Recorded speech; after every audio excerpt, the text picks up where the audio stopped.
এজন্য আল্লাহ পাক রব্বুল আলামিন বলেন, ও বান্দা শোনো, আমি আল্লাহ তাআলা তোমাদেরকে দুনিয়াতে পাঠাইছি, তোমরা কেবলমাত্র আমি আল্লাহর গোলামি করবা, আমি আল্লাহ তাআলার দাসত্ব করবা, আমি আল্লাহ তাআলার ইবাদত করবা। কিভাবে ইবাদত করবা? আমি আল্লাহ তাআলাকে এক জায়গায় ইবাদত করবা, আমার নবী মুহাম্মদুর রাসূলুল্লাহ সাল্লাল্লাহু আলাইহি ওয়াসাল্লামের তরিকা মতো জীবনটাকে চালাইয়া যখন সমস্ত জিন্দেগি কাটায় দিবা, ওই ইবাদতটা আল্লাহর দরবারে কবুল হয়ে যাবে। আর যার সমস্ত ইবাদত আল্লাহর দরবারে কবুল হয়ে যাবে, আল্লাহ পাক রব্বুল আলামিন ওই বান্দার বান্দীদেরকে আল্লাহর তরি জান্নাতের মেহমান বানায় দিবেন। সুবহানাল্লাহ। ও মুসলমান, এই জন্য আল্লাহ পাক রব্বুল আলামিন বলেন, ওয়া আম্মা মান খাফা মাকামা রাব্বিহি ওয়া নাহান নাফসা আনিল হাওয়া। এক নম্বরে যে ব্যক্তি আল্লাহ তাআলাকে ভয় করবে, যে ব্যক্তির অন্তরের ভিতরে আল্লাহ তাআলার ভয় থাকবে, দুই নম্বর হলো ওয়ানাগান নাফসা আনিল হাওয়া, মন চায় মতো জিন্দেগি না চালাইয়া দিন চায় মতো জিন্দেগি চালাইবে। আর এই দুইটা গুণে গুণান্বিত হবে যারা, আল্লাহ বলেন ফাইনাল জান্নাতা হিয়াল মাওয়া, তার ঠিকানা আমি আল্লাহ জান্নাত দান করে দিব। আবার সুবহানাল্লাহ, আসতে আরো জোরে কইন সুবহানাল্লাহ। যে ব্যক্তি তার রবের সামনে দণ্ডায়মান হওয়াটাকে ভয় করবে, যে ব্যক্তি তার রবের সামনে দণ্ডায়মান হওয়াটাকে ভয় করবে, ওয়া আম্মা মান খাফা মাকামা রাব্বিহি, বলুন তো দেখি আমরা হাসরের কঠিন ময়দানে আল্লাহর দরবারে সবাইকে দণ্ডায়মান হওয়া লাগবে কি লাগবে না? আরো জোরে বলেন। ও মুসলমান, আল্লাহর দরবারে দণ্ডায়মান হওয়াটাকে যেই ব্যক্তি ভয় করবে, ওই ব্যক্তি নামাজ ছাড়তে পারে, রোজা ছাড়তে পারে, চুরিটা করতে পারে না, চুরিও করবে না।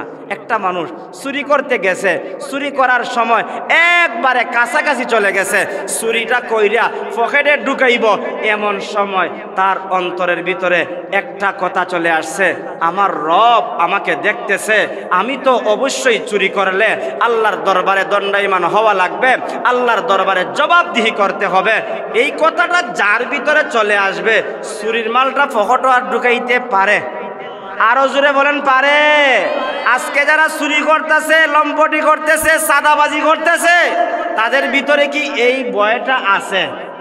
যদি ভয় থাকতো যে আমার রবের সামনে দণ্ডায়মান হওয়া লাগবে, হাসরের কঠিন ময়দানে আল্লাহর দরবারে জবাবদিহি করতে হবে, ওই ব্যক্তি যেরকম ভাবে কোনো চুরি করতে পারে না, ডাকাতি করতে পারে না, হাইজাগারি করতে পারে না, আল্লাহর কোনো বিধানকে লঙ্ঘন করতে পারে না, ঠিক তেমনি ভাবে ওই আখিরাতে আল্লাহর ভয় যে ব্যক্তির অন্তরে থাকবে, ওই ব্যক্তি কখনো আল্লাহর হুকুমকে ছাড়তে পারে।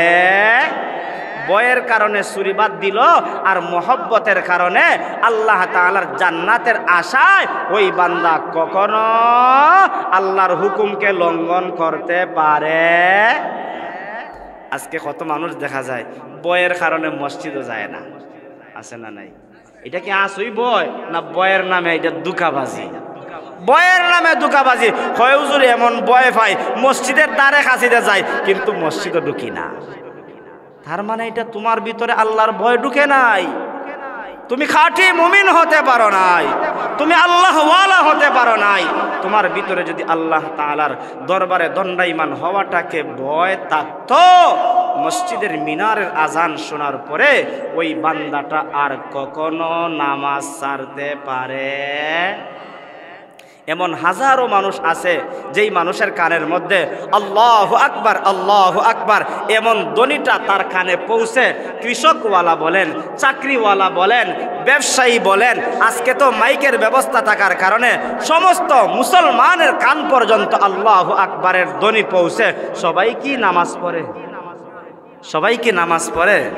এটার দ্বারা প্রমাণ হয় সে সত্যিকার ইমানদার নয়। আর সত্যিকার ইমানদার যে না, সে আখিরাতকে ভয় করবেও না।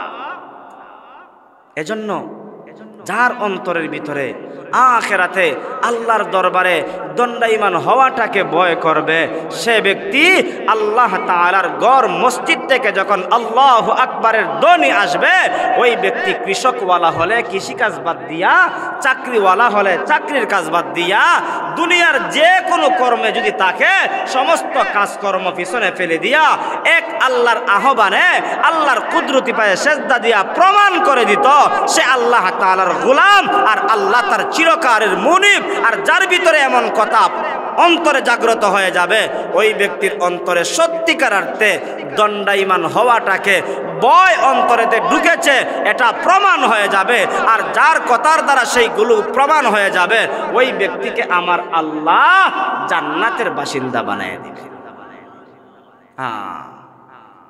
এই জন্যই তো হাসরের কঠিন ময়দানে একদল লোকের ডান হাতে আমলনামা দেওয়া হবে, তারা আনন্দে, তারা খুশিতে আরেকজনকে দেখাইবে, দেখো আমি হাসরের ময়দানে দণ্ডায়মান হওয়াটাকে, আল্লাহর দরবারে উপস্থিত হওয়াটাকে ভয় করার কারণে নামাজ ছাড়ি নাই, আল্লাহর কোনো বিধানকে ছাড়ি নাই, সেজন্য আজকে হাসরের ময়দানে আমার ডান হাতের মধ্যে আল্লাহ আমলনামা দান করেছেন।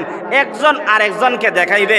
দুনিয়ার মধ্যে যেরকম ভাবে স্কুলের স্টুডেন্ট বলেন, মাদ্রাসার স্টুডেন্ট বলেন, যে কেউ লেখাপড়ায় যখন উত্তীর্ণ হয়, ভালো রেজাল্ট করে, সেও বাড়িতে আইসা আনন্দের সহিত তার বাবাকে দেখায়, তার মাকে দেখায়, বাবা দেখো আমি আজকে ভালো লেখাপড়ার কারণে আমি এত নম্বরে পাস করেছি, পাল্টি বিষয়ে পাস করেছি, এরকমভাবে আমি A+ পেয়েছি দেখায়। আর তার অন্তরের ভিতরে একটা আনন্দ থাকে, যারে দেখায় মাও আনন্দিত হয়, বাবারে দেখায় বাবাও আনন্দিত হয়। হাসরের ময়দানে যে ব্যক্তি আল্লাহর গোলামি করে ডান হাতের মধ্যে আমলনামাটা পাবে, আমলনামা দেখানোর পরে হাসরের ময়দানে সে যখন আমলনামা পাবে, অন্য কিছু মানুষকে দেখাইবে, দেখায় বলবে দেখো আমি নামাজ পড়েছিলাম, সেজন্য আল্লাহ আমার ডান হাতে আমলনামা দিয়েছেন, জান্নাতের সার্টিফিকেট দিয়েছেন। আজান পড়ার পরে একই পাশাপাশি দোকান ছিল, আমি নামাজে গিয়েছিলাম, তুমি নামাজে যাও নাই, তুমিও কৃষকওয়ালা ছিলা, আমিও কৃষকওয়ালা ছিলাম, আজানের পরে আমি কৃষিকাজ বন্ধ করে মসজিদে গিয়েছিলাম, তুমি যাও নাই, একসঙ্গে চাকরি করেছি, আজানের পরে আমি মসজিদে গিয়েছি, তুমি যাও নাই, আজকে দেখো আমি নামাজে যাওয়ার কারণে, আল্লাহর গোলামি করার কারণে আমার ডান হাতের মধ্যে আমলনামা দিয়েছেন আমার আল্লাহ। এই আনন্দটা এত আনন্দিত হবে যে আনন্দের কোনো শেষ সীমা থাকবে। কিভাবে আল্লাহ তার ডান হাতের মধ্যে আমলনামা দিবে? আল্লাহর দরবারে দণ্ডায়মান হওয়া ব্যক্তিটাকে আল্লাহ যখন তার ডান হাতের মধ্যে আমলনামা দিবে, আল্লাহ পাক রব্বুল আলামিন বলেন, ফাআম্মা মান উতিয়া কিতাবাহু বিয়ামিনিহি ফায়াকুলু হা উমকরাউ কিতাবিয়া ইন্নী যানানতু আন্নী মুলাকিন হিসাবিয়া ফাহুয়া ফি ঈশাতির রাদিয়া ফি জান্নাতিন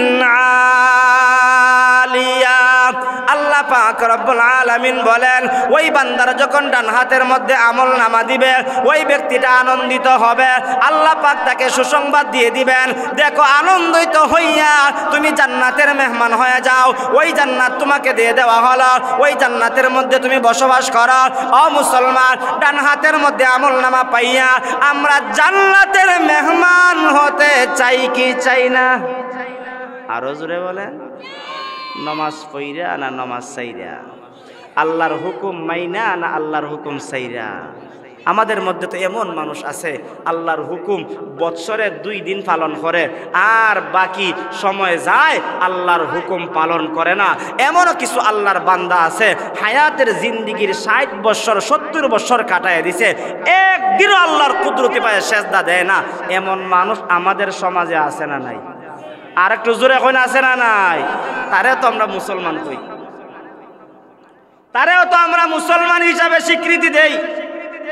এমনও কিছু মানুষ আছে যেই মানুষ এমন কিছু কথা বলেছে, যেই কথা বলার দ্বারা এমন কথা বিশ্বাস করে নিয়েছে, যেই কথা বিশ্বাস করার দ্বারা সে মুসলমান থেকে খারিজ হয়ে গেছে।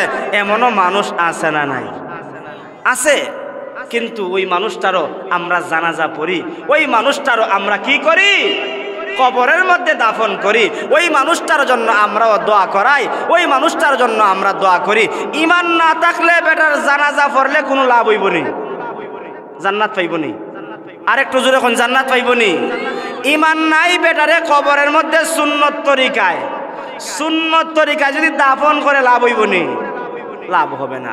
ইমাম সাহেবরে দোয়া করাইলে বাইতুল মুকাররমের ইমাম সাহেবরে দিয়া না, মক্কা শরীফের ইমাম সাহেবরে দিয়া, মদিনা শরীফের ইমাম সাহেবরে দিয়া, পৃথিবীর কোনো ইমাম দিয়া দোয়া করাইলেও কাজ হবে না যদি ইমান না থাকে। আর ইমান যদি থাকে, কেউ দিয়া দোয়া না করাইলেও ইমান থাকার কারণে জান্নাত দিবেন কে? আরো জোরে বলেন কে? এজন্য জান্নাতে যাওয়ার জন্য আপনার ইমান জরুরি, ইমান শর্ত। ইমানবিহীন কেউ জান্নাত পাবে না? পাইব? ইমানবিহীন কেউ জান্নাত পাবে না।